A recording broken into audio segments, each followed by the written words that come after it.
The question is not about what you like. The question is about, does everything around you like you? Have you made yourself in such a way that nobody can help liking you? You like something, you dislike something, it doesn't mean anything, because both what you like and what you dislike are two different kinds of bondages. Both what you like and what you dislike distorts your perception. If you like somebody, you will exaggerate them in your mind. If you dislike somebody, for sure you will exaggerate them in your mind. Exaggeration means you are unable to see things as they are. If you're unable to see things as they are, you can never handle life the way it should be. So liking and disliking exaggerates either in positive ways or in negative ways, but it exaggerates or it distorts life. So what you like is not important. Have you made yourself in such a way, not just people, just everything likes you. Every creature around you likes your presence. Even the flowers, the plants and the trees like you. How can the plants and the trees like me? They are very sensitive to who you are. They are extremely sensitive to who you are. They respond accordingly. If you make yourself in such a way that the very earth that you walk upon likes you, then you will see everything in your life will become a blessing. If everything around you dislikes you, you will see everything that could be well-being could become a curse. Right now, there is no curse sitting upon human life. It is things that people want, it's things that people aspire for, things that they work for, strive to have in their life, which turns into curses in their life. Their work, their property, their relationships, their own body, their own mind, which is the cancer of their life. Misery is not reigning. Never is reigning misery. It's just that things that you like have become source of misery. If you strive to make yourself in such a way, you cannot be helped. Nobody can help liking you. Life will blossom better. Everything will yield their best to you, not their worst. But if you go by what you like, not always life will yield its best. You may have everything and still have nothing.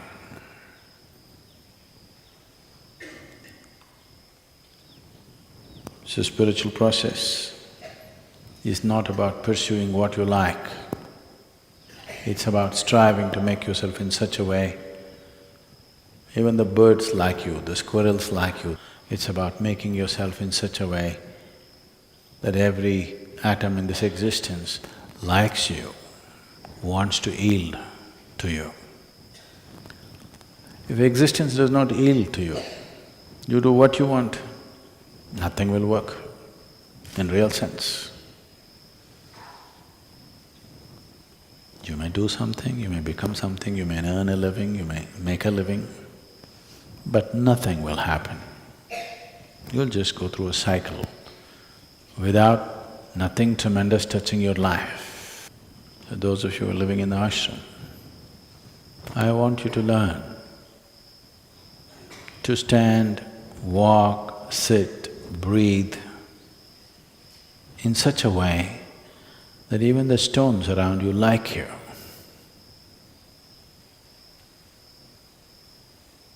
How do I know whether they like me or not? You will know for sure.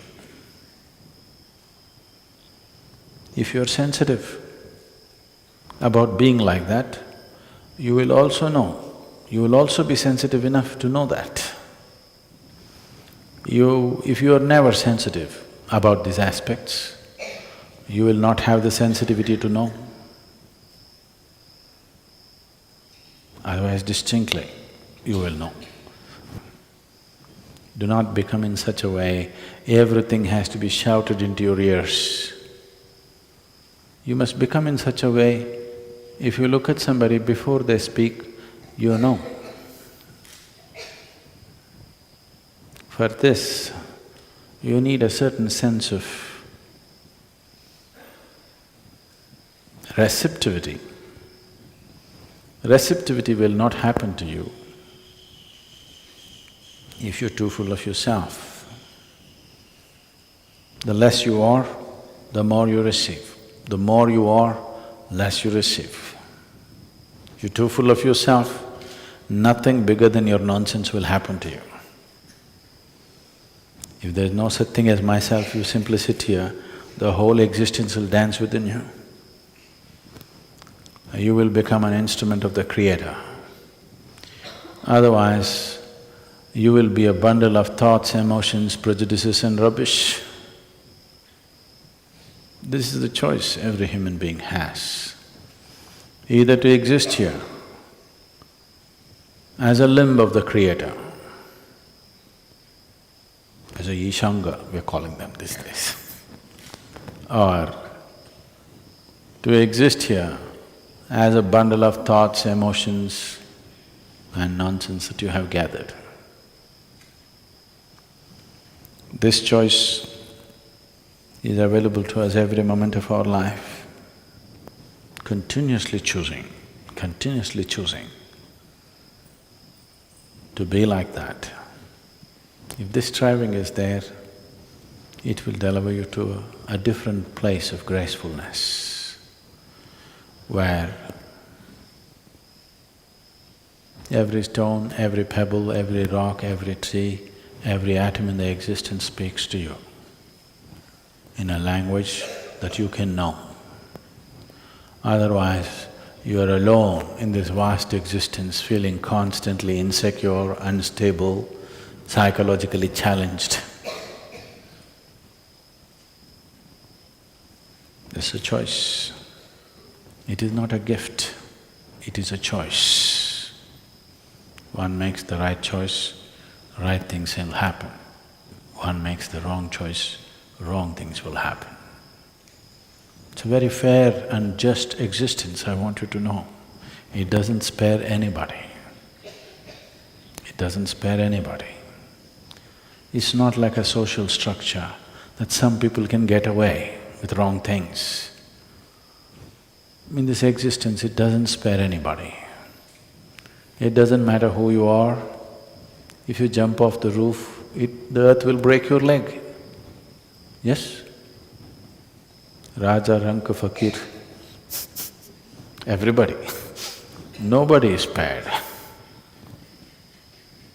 Doesn't matter who you are, no exemptions. And nobody is barred. Anybody who is willing, for everybody the possibility is open. For everybody, the stick is also there. You make the right choices, everything is open. Make the wrong choices, everything will need you in a different way. So if pain comes, suffering comes, misery happens, it's not time to look around. This is always the problem. If you are miserable, you think somebody else need to be fixed. No, no, no, no. If you are miserable, this needs to be fixed, not somebody else. No, I'm miserable, fix the situation for me. No, no, no. If you're miserable, who should be fixed? If you are sick, who should be given the medicine? Shall we give it to somebody else when you're sick? If you are hungry, shall we give the food to somebody else? No. It only works if you give it to this, isn't it? If food is like that, medicine is like that, is that not true with every other aspect? That if you are miserable, something else or somebody else need not be fixed, only this one needs to be fixed. Just to understand this simple fact, people take lifetimes. They think something else has to be fixed. On a certain day, Shankaran Pillai went drinking with his friends.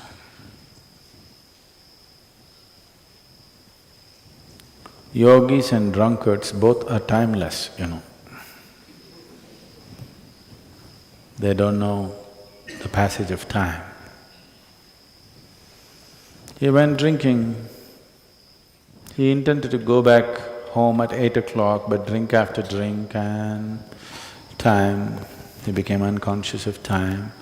When he looked at the watch, it was 2:30 a.m. So he thought it's really late and he wants to get back home quickly, so he took a shortcut. And he was walking through this shortcut on his unsteady legs and he fell into a thorny bush. His whole face was scratched up. So in this condition, he went home and tried to find the keyhole. That took another half an hour. Opened, went inside, went into the bathroom and looked at himself in the mirror. He was bleeding all over the face. So he opened the medicine chest, fixed himself whichever way he could, and quietly crawled into the bed and slept.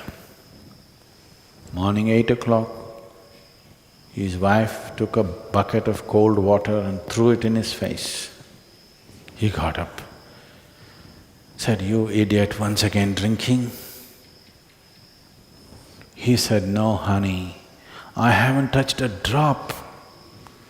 6 months ago when I promised, since then I haven't touched a drop." She held him by the shirt, dragged him into the bathroom and showed him. The band-aid was all over the mirror.